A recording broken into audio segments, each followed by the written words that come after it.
Ja, Drachten staat nog steeds op kop. Ja. Zeker weten.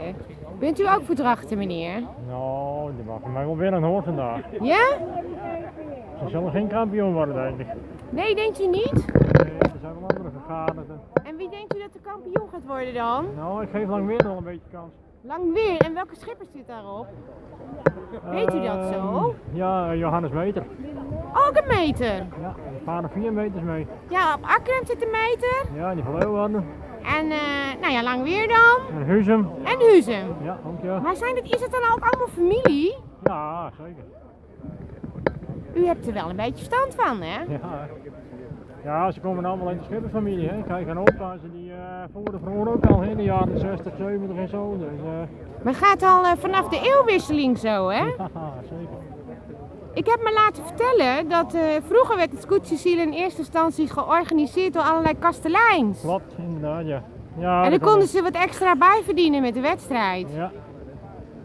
Ja, er werd de hele huisraad werd op de wal gezet en het schip lichter te maken en dan was het gewoon ja, zo snel mogelijk zeilen. Hè.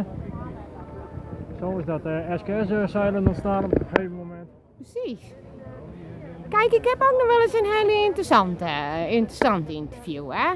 Het is niet allemaal een hoop gebrabbel, hè? Deze meneer, mag ik u wel even filmen? Ja hoor, gaan we nu filmen. Deze meneer die vertelt me, of met waar je in het Fries praat, dat ken ik wel. Oh, dat is mooi mij weer. Maar jou bent echt een scootjefanaat. Ja, ik val in de meer stritter hier. Ja, En dan weet ik wel ongeveer waar het om draait. Hè. En maar wij volg weten- je dan ook de scootjes en de sealers, steeds maar na het scootjesielen, na deze grote wedstrijd? Want het houdt net op, er zijn meer wedstrijden. Ja, zeker. Niet alle wedstrijden over zelf. Hè. Je kunt overal heen. Ja, eerst was ik een SKS en dan heb ik een IFKS nog. Nou, dan ga je een hele zeilvakantie. Ja, zeker. Ik neem het wel eens een werkvakantie eigenlijk. Dus,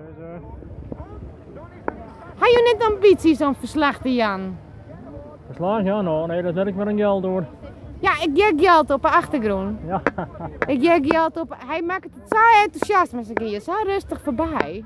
ja, maar ja, dat zou een beetje niet van de radio zetten, hè? Ja, maar Dus jij hoort geld, dat dan net. geld kind dat mooi, hè? Ja, zeker. Komt u Drachten, hè? Ja, juist, ja, klopt. Ja, ja, ja, ja, ja. Ja, Ja, zeker. maar tegen dank, hè, voor alle info. Oké. Wat is jouw naam? Hotse, Bergsma. Hotse Bergsma. Nou, Hotse tegen dank. Ja, Zeg, ik zie in mij, Hotse. Zullen we nog even hier op? Hotse, hoor. hebben jij hem wat verteld? Dus nou, dan weten we wat meer nog. ja, zeker. En daar ben de scootjes. Ja. Maar waarom gaat die nou die kant uit? Ze moeten cruisen. In de Oh. wind varen. En dan verderop laat naar een boei en bij het warp. En dan zullen we verder. Oké. En dat betekent dat ze hier nog één keer heen en weg komen dat dan gebeurd is. Oké. Gaan ze maar één keer heen en weer? Nou, dat hangt van de wind af. Hè. Als ze fjouwer worden, worden ze graag finishen, hè, meestal. Dus, en ze hebben al een mooi werk om in je route te zillen. Hè. Nou, dat is weer, ja.